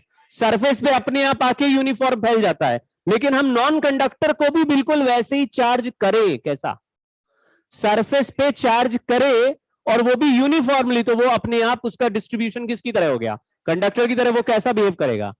तो अगर कोई कहता है मेरे पास एक नॉन कंडक्टर स्फीयर है जिसके सरफेस पे यूनिफॉर्म चार्ज डेंसिटी सिग्मा है, तो उसका फील्ड अंदर गया है 0, बाहर गया है sigma R square by epsilon not R square. समझे क्या? सेम रिजल्ट चिपका दो। ये तो लकड़ी लिखा हुआ है। चार्ज डिस्ट्रीब्यूशन किससे मैच कर रहा है? कंडक्टर से। कंडक्टर में हमारी चॉइस नहीं होती, कंडक्टर में हम कहीं भी रखें। तो सॉलिड स्फीयर लेके आए मेटल का और उसके सेंटर पे चार्ज डाला, क्यू, कहां क्या करेगा? वो सरफेस पे फेंक देगा, तुरंत चार्ज को सरफेस पे चिपक जाएगा। तो वहां चॉइस नहीं हमारी। लेकिन अगर मैं लकड़ी का स्फीयर लेके आऊं सॉलिड और सेंटर पे चार्ज क्यू चिपका दूं, तो क्या होगा? तो सेंटर में ही पड़ा रहेगा, वो अपने आप भागता नहीं है। समझ गए? तो लकड़ी को कंडक्टर की तरह बिहेव कराना तो क्या करना पड़ेगा? उसको सरफेस पे हमें चार्ज पेंट करना पड़ेगा, ऐसा पूरा लगाएंगे, वो सरफेस पे चार्ज हो गया। समझ गए क्या? है ना। कभी कभी आपने देखा होगा, वो लड्डू पे सिल्वर फॉइल लगा देते हैं, चमकता लड्डू। अंदर मिक्स करते हैं क्या उसमें? ऊपर चिपका दिया, जहां चिपका दिया वहीं चिपका हुआ है। वैसा ही है, समझ लो, ठीक है। तो अंदर फील्ड कितना है यहां से यहां तक? 0। देखो ग्राफ यहां 0 पे ही चल रहा है। और बाहर सरफेस पे है सिग्मा बाय एप्सिलॉन नॉट या K Q by capital R square. ये तो सरफेस पे है। और उसके बाद डिक्रीजिंग। ये कंटिन्यूअस ग्राफ है कि नहीं? नहीं है। क्यों? अंदर 0 है, अचानक सरफेस पे सिग्मा बाय एप्सिलॉन नॉट हो गया। समझ गए क्या? तो तुमने एक कंडक्टर देखा और तुमने बोला इसका सरफेस छूते हैं तो कितना फील्ड फील होगा? Sigma by epsilon not. लेकिन सरफेस के अंदर अगर घुस जाए, अंदर के किसी पॉइंट जस्ट अंदर पूछे, तो अचानक से sigma by epsilon not suddenly 0। Break हो गया ग्राफ, कॉन्टिन्यूअस नहीं है। ठीक है। अरे ग्राफ बना बता, बाहर ऐसे नीचे क्यों आ रहा है? हाँ, क्योंकि पॉइंट चार्ज की तरह है ना। पॉइंट चार्ज का ग्राफ तो हमेशा ही नीचे आता है, दूर जाओगे नीचे हो जाएगा। याद आ गया क्या? चलिए, लेकिन आपको गॉस लॉ अप्लाई करके कुछ सवाल सॉल्व करना है, मान लीजिए। तो अब मामला बड़ा आसान है। कंडक्टर में या कॉन्सेंट्रिक ऐसे कई स्फीयर्स लगा दे, तो क्या करना है? जहां पर भी फील्ड निकालनी हो वहां पे आप गॉसियन सरफेस बनाइए। नहीं बनाना तो केवल इमेजिन कर लीजिए, और फिर उसके अंदर जो चार्ज दिखे के क्यू बाय आर स्क्वायर वाले क्यू में उतना ही चार्ज लिख दो। जैसे जब हमने कंडक्टिंग स्फीयर लिया और अंदर गॉसियन सरफेस इमेजिन किया, तो उसके अंदर कोई चार्ज ही नहीं था, तो अंदर का फील्ड क्या हो गया? फॉर्मूला क्या लगा है? K Q by R square. लेकिन क्यू की जगह कौन सा चार्ज रखा? जो अंदर है। फिर बाहर चले गए, बाहर गॉसियन सरफेस बनाया, तो के क्यू बाय आर स्क्वायर में जो चार्ज था वो रख दिया, सारा ही चार्ज आ गया। समझ गए क्या? यहां पे बिल्कुल वैसे ही करना है। देखिए क्वेश्चन क्या है। इस सेंटर पे एक पॉइंट चार्ज क्यू है और जो कंडक्टिंग मेटालिक स्फेरिकल शेल है उस पे चार्ज 2q है। पहला पार्ट देखो क्या बोल रहा है। Charge appearing on inner and outer surface of the shell. Shell का इनर सरफेस पे कितना चार्ज होगा?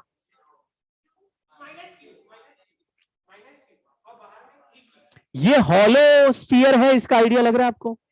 हॉलो इसलिए इसका नाम शेल लिखा हुआ है, शेल। हॉलो कंडक्टर के कैविटी में कोई चार्ज क्यू लिखा हो तो इनर सरफेस पे, समझ गए कि नहीं? तो अब ये कर पाएंगे हम कभी? है, पहले भी आया था एक बार, सरफेस डेंसिटी 1:3 वाला सवाल कर रहे थे, रेशियो निकाल, तब भी तुम लोग ऐसे लल्लू टाइप बात कर रहे थे। अभी फिर से भूल गए, क्यू के सामने माइनस क्यू, तो आउटर सरफेस पे कितना दिखेगा? समझ क्या है? पहला पार्ट हो गया कि नहीं? यही आंसर आएगा, इनर सरफेस में minus Q, outer surface plus plus 3q। Total charge वही दिखेगा जो मैंने दिया है। जैसे मैंने स्फीयर को, शेल को कितना चार्ज दिया? 2q। दोनों सरफेस ऐड करके देखो कितना चार्ज है। जो हमने दिया वही रह सकता है, जो इंडक्शन से आया वो तो पेयर में कैंसिल होता भैया। वो इंडक्शन चार्ज बनाता नहीं, केवल चार्ज सेपरेट करता है कि इधर नीचे ऊपर पॉजिटिव, ऐसे बस उतना ही है कि प्लस क्यू इधर चला गया, माइनस क्यू इधर चला गया। टोटल चार्ज उसका इफेक्टिव वैल्यू क्या रहेगा? 0 ही रहेगा। समझे क्या? हाँ चलो, अब पहला पार्ट में पूछा है net electric field at distance r/2 from centre. भोले बच्चों ऐसी बात मत करो, ये हमने हॉलो कंडक्टर में पढ़ा है। यहां पे 2 लोग हैं, एक पॉइंट, ओ अब मैं क्या करूं? वो भी नहीं है मेरे पास आज।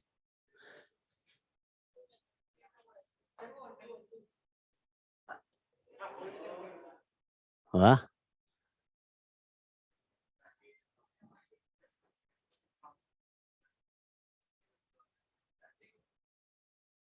अब क्या करें?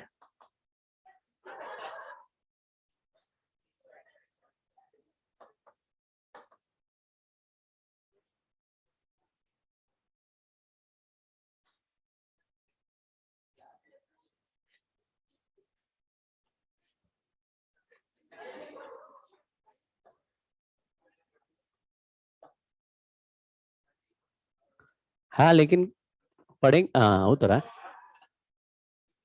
हाँ हो गया, हो गया।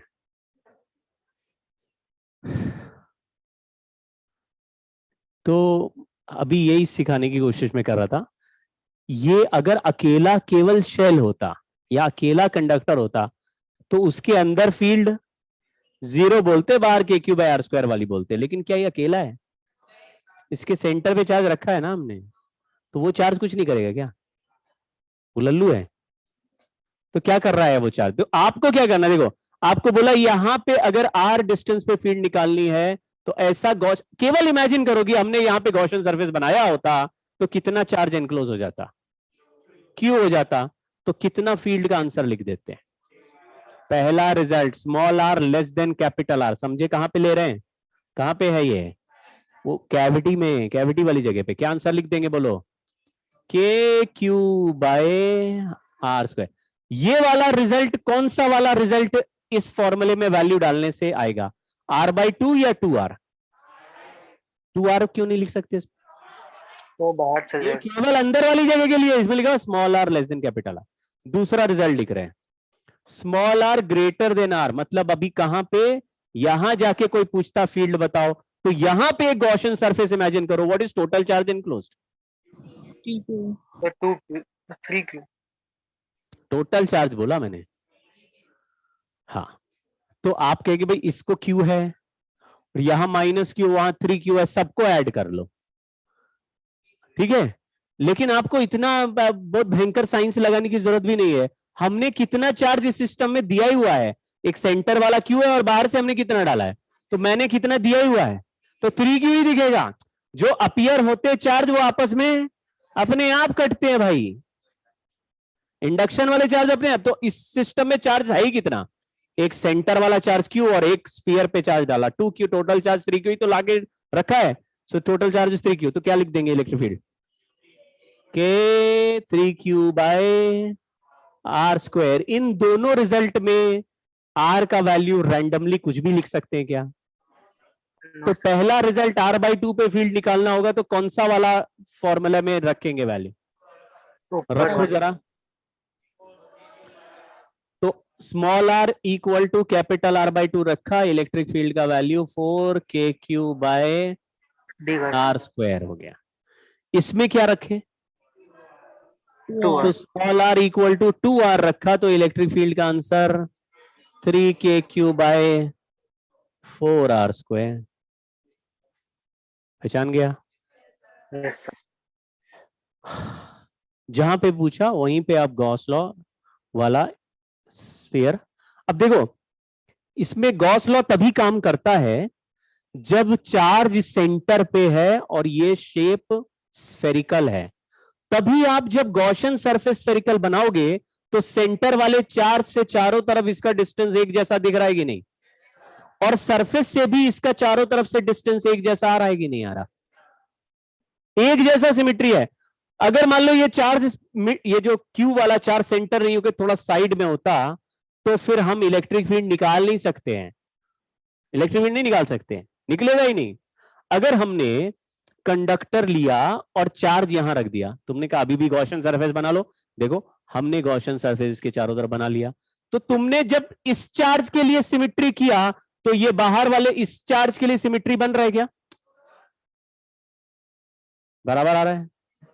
और तुमने बोला नहीं हम ऐसे सिमेट्री स्फीयर बना लेंगे, तो तुम बाहर वाले के रिस्पेक्ट में बनाओगे, अंदर वाले से नहीं आएगा। इसलिए कॉन्सेंट्रिक वाले ही केसेस हम लोग गॉस से सॉल्व कर पाएंगे। तो मैंने बोला एक स्फीयर है, चार्ज q1 का, रेडियस r1 है। दूसरा स्फीयर है, चार्ज q2 है, रेडियस r2 है। अब मैं पूछता हूं r1 r2 के बीच में कहीं पे फील्ड बनाओ, क्या आंसर लिखोगे? मान लो यहां पे r डिस्टेंस पे फील्ड बताओ, क्या लिखोगे? k q1/r²। इधर यहां पे r डिस्टेंस में फील्ड बनाओ। समझ गए क्या? बहुत रट के जाना पड़ रहा है क्या? देखते ही लिख देते हैं रिजल्ट भाई लोग। क्या गॉसियन सरफेस बनाना पड़ रहा है, इंटीग्रेट करके कुछ सॉल्व करना पड़ रहा है? कुछ नहीं, जहां पे हो वहीं पे सोचो कितना चार्ज अंदर आ जाएगा अगर गॉसियन सरफेस बनाए। कॉन्सेंट्रिक है तभी लगाना, अगर कॉन्सेंट्रिक नहीं तो गॉस लॉ से सॉल्व नहीं होगा। फिर कैसे होगा? फिर होगा भी नहीं अगर ये कंडक्टर नहीं होंगे, क्योंकि चार्ज डिस्ट्रीब्यूशन भी बिगड़ जाएंगे। अगर पास और दूर चले जाते हैं ना, तो चार्ज फिर यूनिफॉर्मली डिस्ट्रीब्यूटेड नहीं रहते, फिर अलग अलग हो जाते हैं। पास वाले में ज्यादा डेंसिटी, दूर वाले तो अलग फबूंद है। तो हमारी लिमिटेशन वही, आते भी नहीं है फिर वो केस, पूछते नहीं ना, कोई तरीका नहीं है उसको निकालने का। मतलब तरीका है लेकिन सिलेबस में नहीं है। ये जो एग्जाम्पल कर रहा है इसको भी बहुत तेजी से मैं कराऊंगा।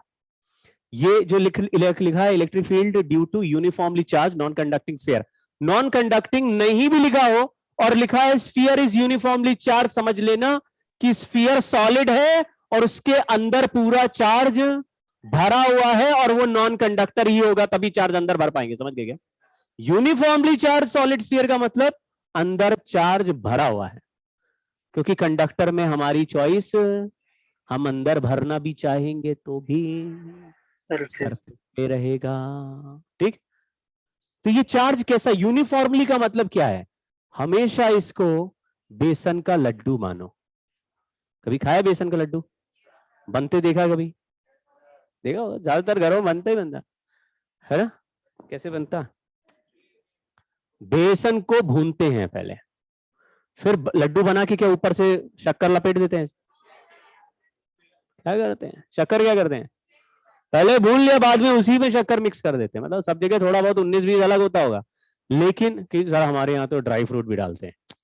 उसको हटा लो, वो नहीं डालो अभी, फिर यूनिफॉर्म नहीं दिखेगा। आपको शुगर मिलाना, शुगर ही चार्ज है मान लो, तो आपने कंडक्टर में चार्ज मिला दिया, ऐसा जैसे कि बेसन के लड्डू में शुगर मिली हुई है। अगर उसको तोड़ के दो आधे पार्ट कर दो, कौन सा ज्यादा मीठा है?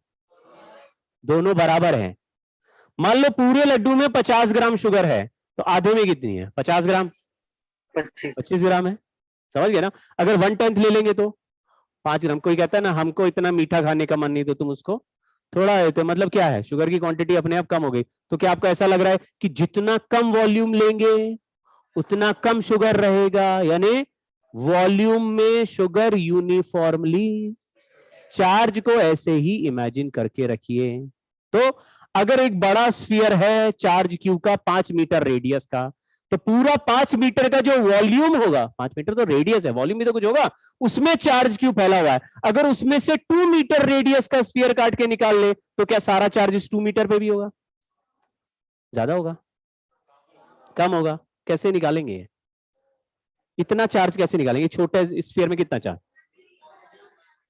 हाँ, उसको कहते हैं यूनिटरी मेथड, कि इस पूरे वॉल्यूम का वैल्यू अगर पता है।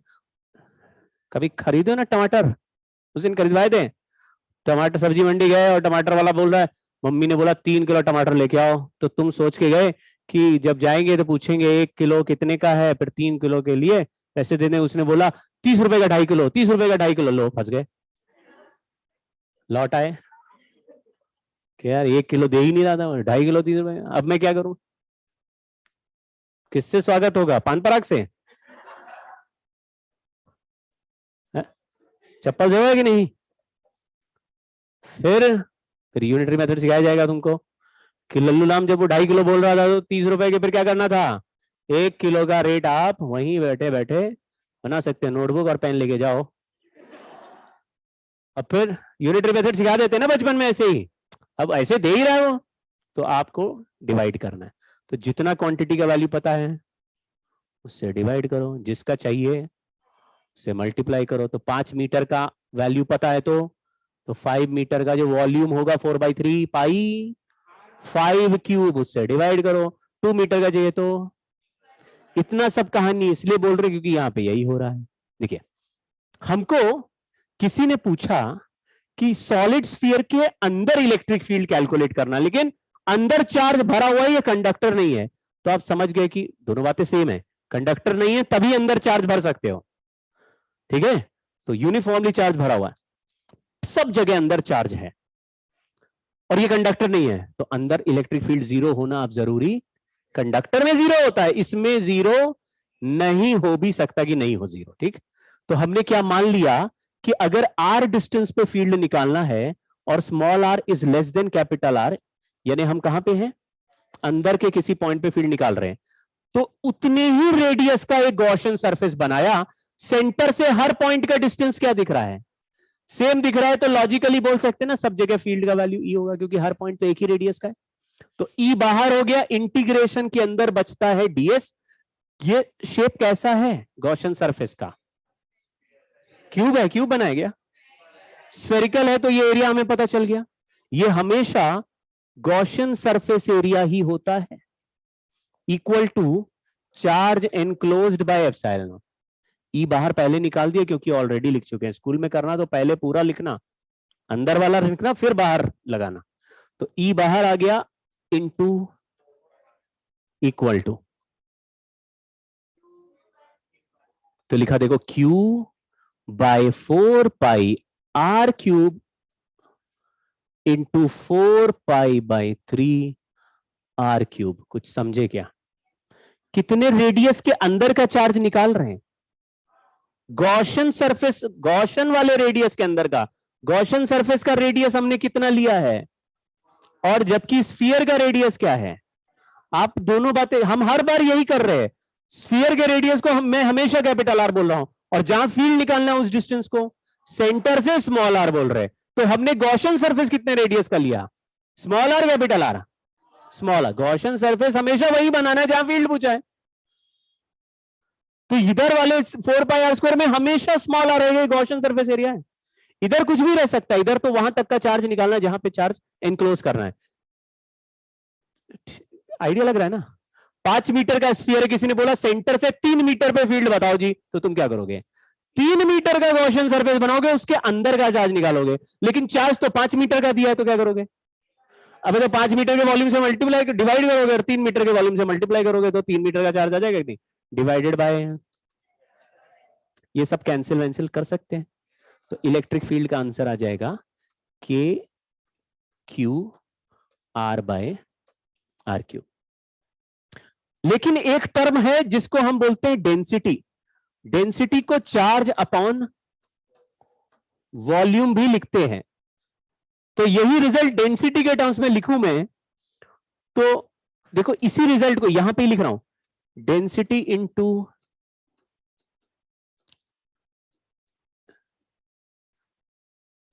लग रहा बहुत ऊंची बात।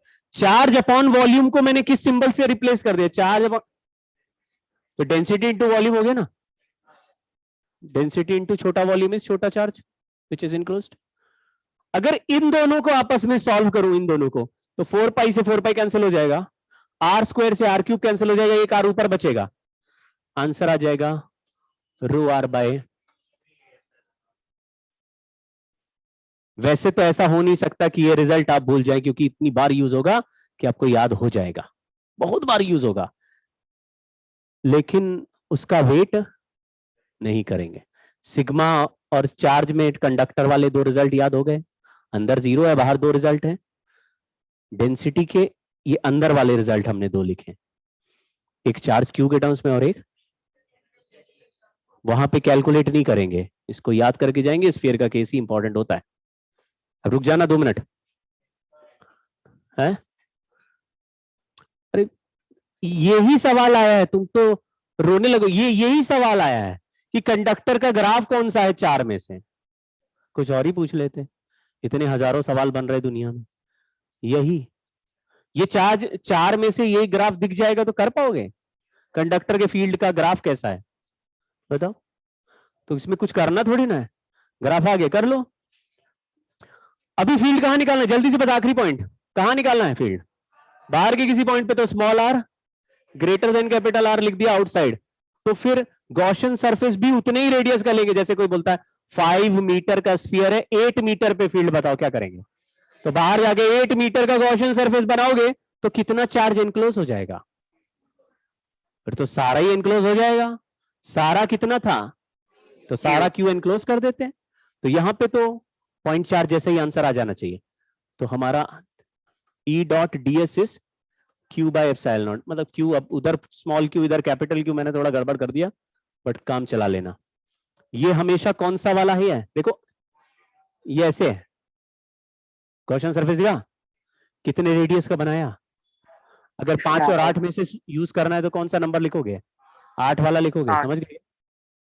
4 पाई आर स्क्वायर इज, इसको क्यू लिख देता हूं, चलो कंफ्यूजन नहीं होगा। Total charge divide by epsilon not, तो इलेक्ट्रिक फील्ड का आंसर आ गया, यानी कि कहां पे रख दें? तब ये तो बहुत इजी हो गया। बाहर का रिजल्ट तो दोनों का सेम ही आ रहा, पॉइंट चार्ज जैसा, लेकिन उसमें सिग्मा के टर्म्स में भी आंसर लिखा था, पर यहां सिग्मा नहीं होता, यहां पे वॉल्यूम वाला डेंसिटी है। कौन सा वाला? रो या सिग्मा? रो। तो इसमें यही रिजल्ट को, तो चार्ज को डेंसिटी इंटू वॉल्यूम लिख सकते हैं, ये पता है।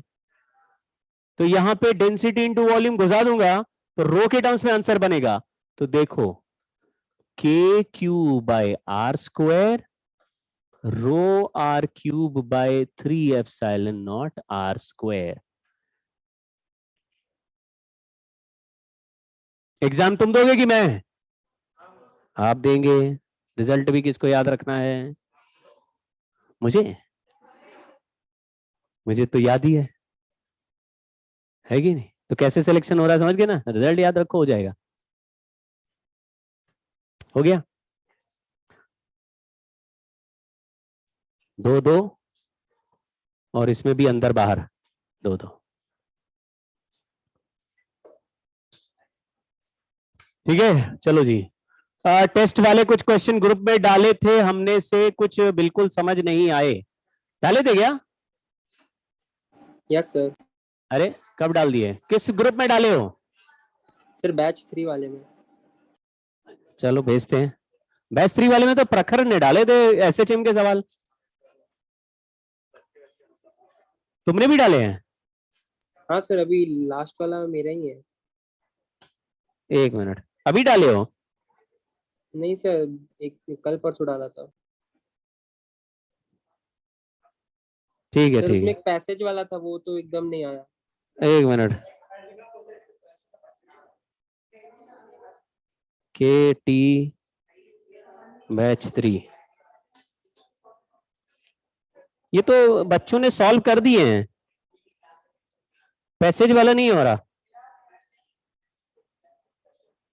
पैसेज वाला कौन सा, ये जो गोल्ड लीफ वाला है? यस सर, सर एक डेविएशन निकालने वाला है उसमें भी। नहीं नहीं, ये तो हमको बोलना है कि भाई देखो, जब कम चार्ज है, जैसे लिखा है 20 का चार्ज डाला, तो 20 का चार्ज आपस में 10-10 करके डिवाइड होगा, तो वो 10 और 10 के रिपल्शन से 5 डिग्री का एंगल बन रहा है। फिर हमने -40 चार्ज डाला, तो -40 में -20 डिवाइड हो जाएगा, तो रिपल्शन ज्यादा होगा, तो 11 डिग्री बोल रहा है। लेकिन बोल रहा है कि अभी 30 डालेंगे, 30 कूलम, तो 15 होगा, तो 15 तो 10 और 20 के बीच वाला चार्ज हो गया ना, तो 5 डिग्री से बड़ा एंगल बनेगा, लेकिन 11 डिग्री से छोटा एंगल बनेगा। तो 5 से बड़ा और 11 से छोटा, हमारे पास 4 ऑप्शन में से कौन सा वाला ही है? समझ गए क्या बोल रहा हूं? मतलब इसमें सॉल्व नहीं करना, इसमें बस आपको 4 में से जो सूटेबल ऑप्शन है बस वही सेलेक्ट करना है। अरे अच्छा, ओहो, ये तो मिसप्रिंट है, सॉरी सॉरी। लिखा हुआ है deflection was found to be 90 degree, ऐसा लिखा है। Yes sir. पेपर में भी 90 डिग्री लिखा था, पेपर से ही लिया होगा ये तुमने। ये एक्चुअल सवाल में 9 डिग्री था, 9 डिग्री कि 20 कूलम पे 5 डिग्री का, 40 कूलम पे 9 डिग्री का डिफ्लेक्शन है, तो 30 कूलम पे 5 और 9 के बीच में कोई होगा, तो 7 डिग्री 4 में से वही एक पॉसिबल ऑप्शन था, वो लिया है। समझ गए क्या? ये 9 डिग्री था, तो ये सवाल गलत है, इसको बोनस करा दूंगा मैं। और बोलो। एक वो वाला था जिसमें एंगुलर वेलोसिटी का था क्वेश्चन। है किसका, कहां पे, किस किस पार्ट में? सर वो दूसरा वाला, उसी का दूसरा वाला।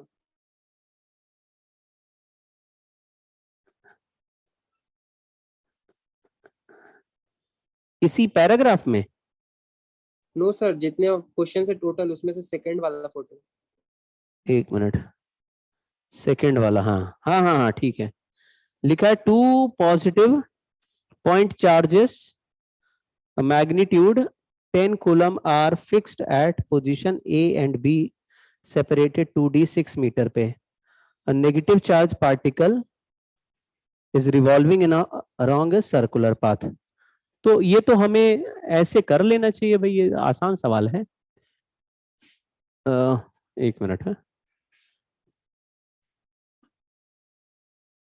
ऐसे इस सेव नहीं करेंगे तुम, अभी थोड़ा देख लेना, नोट कर लेना। यहाँ पे 2 पॉजिटिव चार्ज है, इसके बीच में एक नेगेटिव चार्ज रख दें, मान लो प्लस क्यू है और बीच में -Q है, तो ये पॉजिटिव चार्ज इसको अपनी तरफ अट्रैक्ट करेगा, इसको अपनी तरफ, तो नेट फोर्स ऐसे बीच में चलेगा। इस नेट फोर्स का आंसर हम निकाल चुके हैं, 2kQ1, ये दोनों मान लो Q1 है और ये Q2 है, 2kQ1 Q2, ये वाला डिस्टेंस मान लो x है और ये डिस्टेंस r है, तो x upon x square plus r square का पावर 3/2। ये जो ऐसा फोटो दिया है ना, इसकी जगह अगर ऐसा फोटो होता और सामने ऐसे x डिस्टेंस पे पूछ रहे होते यहाँ पे -Q चार्ज रखे, तो आप कहते इसका सर्कल बना लो और सर्कल की वजह से जो फील्ड है उसको -Q से मल्टीप्लाई कर देना। तो इस सर्कल का फील्ड हमने निकाला हुआ 2kQx by x square plus r square का पावर 3/2, इसमें मैंने -Q मल्टीप्लाई कर दिया। अब ये जो -Q है, इस पे ऐसे लग रहा है चार्ज, तो इस फोर्स की वजह से ये सर्कल में घूम रहा है। तो अगर फोर्स सेंटर की तरफ लगे और ये सर्कल में घूमे, तो इसी फोर्स को हम mv स्क्वायर बाय r के इक्वल कर सकते हैं। अब ये सर्कल का जो रेडियस है ये x है, mv स्क्वायर बाय x। तो आप इसको सॉल्व करो, इससे वेलोसिटी निकल आएगी। क्या पूछा है?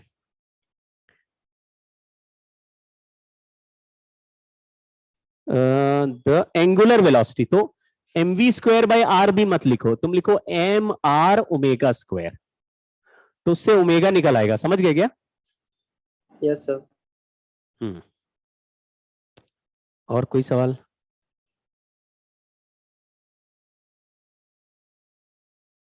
चलो उसके अगले बाकी 2 क्वेश्चंस का मेथड भी बता दीजिए। कौन सा है सवाल? नहीं, ये तो नहीं बताएंगे। लिखा है a point charge of 50 microcoulomb is located in X Y plane, ऐसा, और इलेक्ट्रिक फील्ड बताना पोजीशन वेक्टर आर पे। तो formula K Q R by R cube कर दो, जैसे K Q R minus R not divided by R minus R not का power 3। ये मॉड, ये फोर्स में हमने लिखा हुआ था कि जिस पॉइंट पर फोर्स चाहिए R2 minus R1 upon R2 minus R1 का मॉड का क्यूब, वैसे ही करना है। समझ गए क्या? Yes sir. सर मेरा शायद कैलकुलेशन मिस्टेक होगा। अच्छा अच्छा, यही किए थे। उसका अगला सवाल है two identical positive charges Q placed at distance 2a, point charge q lies at midpoint. Now q execute SHM if q is positive and it is given small displacement along the line joining the charges. ये ठीक लग रहा है। और q is negative and it's give a small lateral displacement, frequency r, na nv case 1 2।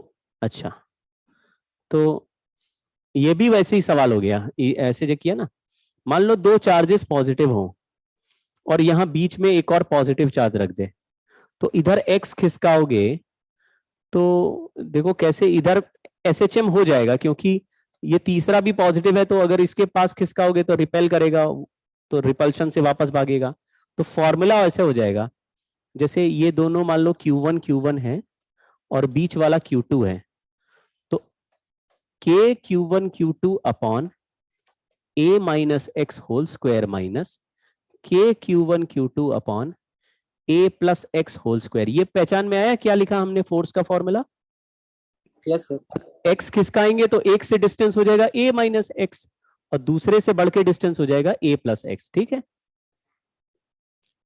अब इसका LCM ले ले तो ये a plus B whole square minus a minus B whole square है, तो ये K Q1 और 4ax divided by a square minus X square का होल स्क्वायर है।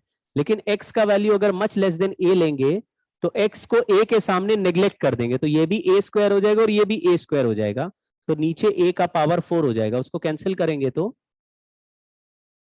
अरे गायब हो गया, ले कहां गया, मिल गया। तो ये, तो अभी जो हमने सिखाया वो थोड़ा थोड़ा आइडिया लग गया क्या?